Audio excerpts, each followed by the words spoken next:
السلام علیکم عزیز دوستو فتح مکہ وہ فتح اعظم ہے جس کے ذریعے اللہ نے اپنے دین کو، اپنے رسول کو، اپنے لشکر کو اور اپنے امانت دار گروہ کو عزت بخشی اور اپنے شہر کو اور اپنے گھر کو دنیا والوں کے لیے ذریعہ ہدایت بنایا، کفار و مشرکین کے ہاتھوں سے چھٹکارا دلایا۔ اس فتح سے آسمان والوں میں خوشی کی لہر دوڑ گئی، اس کی عزت کی تنابیں جوزا کے شانوں پر تن گئیں اور اس کی وجہ سے لوگ اللہ کے دین میں فوج در فوج داخل ہوئے اور روئے زمین کا چہرہ روشنی اور چمک دھمک سے جگمگا اٹھا۔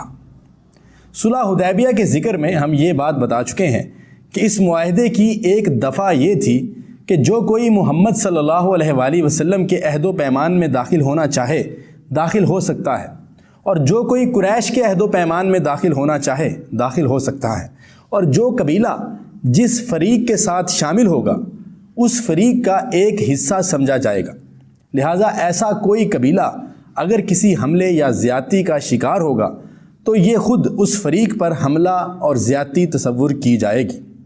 عزیز دوستو، اس دفعہ کے تحت بنو خزاعہ رسول اللہ صلی اللہ علیہ وآلہ وسلم کے عہد و پیمان میں داخل ہو گئے اور بنو بکر قریش کے عہد و پیمان میں۔ اس طرح دونوں قبیلے ایک دوسرے سے مامون اور بے خطر ہو گئے، لیکن چونکہ ان دونوں قبیلوں میں دور جاہلیت سے عداوت اور کشاکش چلی آ رہی تھی، اس لیے جب اسلام کی آمد ہوئی اور صلح حدیبیہ ہو گئی اور دونوں فریق ایک دوسرے سے مطمئن ہو گئے تو بنو بکر نے اس موقع کو غنیمت سمجھ کر چاہا کہ بنو خزاعہ سے پرانا بدلہ چکا لیں۔ چنانچہ نوفل بن معاویہ نے بنو بکر کی ایک جماعت ساتھ لے کر شعبان 8 ہجری میں بنو خزاعہ پر رات کی تاریکی میں حملہ کر دیا۔ اس وقت بنو خزاعہ وطیر نامی ایک چشمے پر خیمہ زن تھے، ان کے متعدد افراد مارے گئے، کچھ جھڑپ اور لڑائی بھی ہوئی۔ ادھر قریش نے اس حملے میں ہتھیاروں سے بنو بکر کی مدد بھی کی، بلکہ ان کے کچھ آدمی بھی رات کی تاریکی کا فائدہ اٹھا کر لڑائی میں شریک ہوئے۔ بہرحال حملہ آوروں نے بنو خزاعہ کو کھدیڑ کر حرم تک پہنچا دیا۔ حرم پہنچ کر بنو بکر نے کہا کہ اے نوفل، اب تو ہم حرم میں داخل ہو گئے، تمہارا الہ۔ اس کے جواب میں نوفل نے ایک بڑی بات کہی، بولا بنو بکر، آج کوئی الہ نہیں، اپنا بدلہ چکا لو۔ میری عمر کی قسم، تم لوگ حرم میں چوری کرتے ہو تو کیا حرم میں اپنا بدلہ نہیں لے سکتے؟ ادھر بنو خزاعہ نے مکہ پہنچ کر بدیل بن ورقہ خزاعی اور اپنے ایک آزاد کردہ غلام رافع کے گھروں میں پناہ لی، اور عمر بن سالم خزاعی نے وہاں سے نکل کر فوراً مدینہ کا رخ کیا اور رسول اللہ صلی اللہ علیہ وآلہ وسلم کی خدمت میں پہنچ کر سامنے کھڑا ہو گیا۔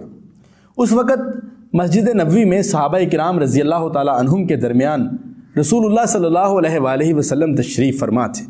عمر بن سالم رسول اللہ صلی اللہ علیہ وآلہ وسلم سے عرض گزاشت ہوئے اور سارا قصہ بیان کر دیا، اور آپ صلی اللہ علیہ وآلہ وسلم سے مدد کی اپیل کرنے لگے۔ رسول اللہ صلی اللہ علیہ وآلہ وسلم نے اس کی یہ فریاد سن کر کہا کہ اے عمر بن سالم، تیری مدد کی گئی۔ اس کے بعد آسمان سے بادل کا ایک ٹکڑا دکھائی پڑا۔ آپ صلی اللہ علیہ وآلہ وسلم نے فرمایا کہ یہ بادل بنو کعب کی مدد کی بشارت سے دمک رہا ہے۔ اس کے بعد بدیل بن ورقہ خزاعی کی سرگردگی میں بنو خزاعہ کی ایک جماعت مدینہ آئی اور رسول اللہ صلی اللہ علیہ وآلہ وسلم کو بتلایا کہ کون سے لوگ مارے گئے اور کس طرح قریش نے بنو بکر کی پشت پناہی کی۔ اس کے بعد یہ لوگ مکہ واپس چلے گئے۔ عزیز دوستو، طبرانی کی روایت سے معلوم ہوتا ہے کہ رسول اللہ صلی اللہ علیہ وآلہ وسلم نے عہد شکنی کی خبر آنے سے 3 روز پہلے ہی حضرت عائشہ صدیقہ رضی اللہ تعالیٰ عنہ کو حکم دیا تھا کہ آپ کا ساز و سامان تیار کر دیں، لیکن کسی کو پتہ نہ چلے۔ اس کے بعد حضرت عائشہ صدیقہ رضی اللہ تعالیٰ عنہ کے پاس حضرت ابو بکر صدیق رضی اللہ تعالیٰ عنہ تشریف لائے تو پوچھا کہ بیٹی، یہ کیسی تیاری ہے؟ انہوں نے کہا کہ واللہ مجھے نہیں معلوم۔ حضرت ابو بکر نے کہا کہ یہ بنو اصفر یعنی رومیوں سے جنگ کا وقت نہیں۔ پھر رسول اللہ صلی اللہ علیہ وآلہ وسلم کا ارادہ کدھر کا ہے؟ حضرت عائشہ صدیقہ رضی اللہ تعالیٰ عنہ نے فرمایا کہ واللہ مجھے علم نہیں۔ تیسرے روز صبح عمر بن سالم خزاعی 40 سواروں کو لے کر پہنچ گیا اور کچھ اشعار دہرائے، جس سے لوگوں کو معلوم ہوا کہ عہد شکنی کی گئی ہے۔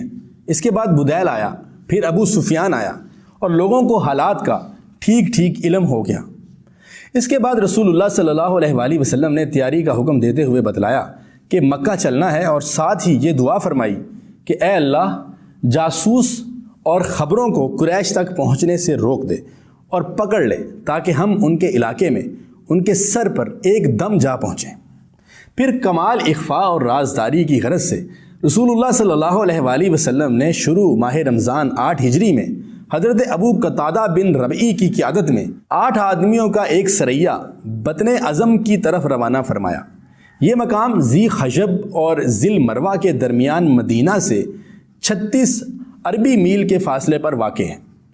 مقصد یہ تھا کہ سمجھنے والا سمجھے کہ آپ اسی علاقے کا رخ کریں گے اور یہی خبریں ادھر ادھر پھیلیں۔ لیکن یہ سریہ جب اپنے مقررہ مقام پر پہنچ گیا تو اسے معلوم ہوا کہ رسول اللہ صلی اللہ علیہ وآلہ وسلم مکہ کے لیے روانہ ہو چکے ہیں، چنانچہ یہ لوگ بھی آپ کے ساتھ جا ملے۔ محترم ناظرین، رسول اللہ صلی اللہ علیہ وآلہ وسلم کی مدینہ سے مکہ کی طرف روانگی کا علم کسی کو بھی نہیں تھا کہ اسی دوران حاطب ابی بلتہ نے قریش کو ایک رکا لکھ کر یہ اطلاع دے بھیجی کہ رسول اللہ صلی اللہ علیہ وآلہ وسلم حملہ کرنے والے ہیں۔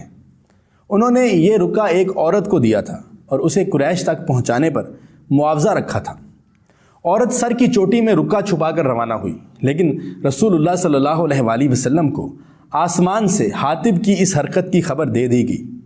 چنانچہ آپ نے حضرت علی، حضرت مقداد، حضرت زبیر اور حضرت ابو مرثد غنوی رضی اللہ تعالی عنہم کو یہ کہہ کر بھیجا کہ جاؤ روضہ خاک پہنچو، وہاں ایک ہودش نشین عورت ملے گی جس کے پاس قریش کے نام ایک رکا ہوگا۔ یہ حضرات گھوڑوں پر سوار تیزی سے روانہ ہوئے۔ وہاں پہنچے تو عورت موجود تھی۔ اس سے کہا کہ وہ نیچے اترے اور پوچھا کہ کیا تمہارے پاس کوئی خط ہے؟ اس نے کہا کہ میرے پاس کوئی خط نہیں۔ انہوں نے اس کے کجاوے کی تلاشی لی لیکن کچھ نہ ملا۔ اس پر حضرت علی رضی اللہ تعالیٰ عنہ نے اس سے کہا کہ میں اللہ کی قسم کھا کر کہتا ہوں کہ نہ رسول اللہ صلی اللہ علیہ وآلہ وسلم نے جھوٹ کہا ہے اور نہ ہم جھوٹ کہہ رہے ہیں۔ یا تو تمہارے پاس خط ہے اسے نکالو یا پھر ہم تمہیں ننگا کر دیں گے۔ جب اس نے یہ پختگی دیکھی تو بولی کہ اچھا منہ پھیرو۔ انہوں نے منہ پھیرا تو اس نے اپنی بالوں کی چوٹی کھول کر خط نکالا اور ان کے حوالے کر دیا۔ یہ لوگ خط لے کر رسول اللہ صلی اللہ علیہ وآلہ وسلم کے پاس پہنچے۔ دیکھا تو اس میں تحریر تھا کہ حاطب بن ابی بلتہ کی طرف سے قریش کی جانب۔ پھر قریش کو رسول اللہ صلی اللہ علیہ وآلہ وسلم کی روانگی کی خبر دی۔ رسول اللہ صلی اللہ علیہ وسلم نے حضرت حاطب کو بلا کر پوچھا کہ حاطب یہ کیا ہے؟ انہوں نے کہا کہ اے محمد صلی اللہ علیہ وآلہ وسلم میرے خلاف جلدی نہ فرمائیں۔ اللہ کی قسم، اللہ اور اس کے رسول پر میرا ایمان ہے، میں نہ تو مرتد ہوا ہوں اور نہ مجھ میں تبدیلی آئی ہے۔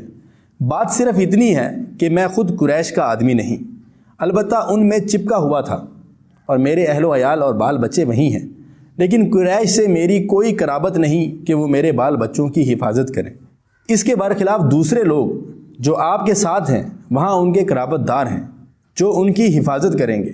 اس لیے جب مجھے یہ چیز حاصل نہ تھی تو میں نے چاہا کہ ان پر ایک احسان کر دوں جس کے عوض وہ میرے قرابت داروں کی حفاظت کریں۔ اس پر حضرت عمر بن خطاب رضی اللہ تعالیٰ عنہ نے کہا کہ اے اللہ کے رسول صلی اللہ علیہ وآلہ وسلم مجھے چھوڑیے، میں اس کی گردن مار دوں، کیونکہ اس نے اللہ اور اس کے رسول کے ساتھ خیانت کی ہے اور یہ منافق ہو گیا ہے۔ رسول اللہ صلی اللہ علیہ وآلہ وسلم نے فرمایا کہ دیکھو یہ جنگ بدر میں حاضر ہو چکا ہے، اور عمر تمہیں کیا پتا، ہو سکتا ہے کہ اللہ نے اہل بدر پر نمودار ہو کر کہا ہو کہ تم لوگ جو چاہو کرو، میں نے تمہیں بخش دیا ہے۔ یہ سن کر حضرت عمر رضی اللہ تعالیٰ عنہ کی آنکھیں اشکبار ہو گئیں اور انہوں نے کہا کہ اللہ اور اس کے رسول بہتر جانتے ہیں۔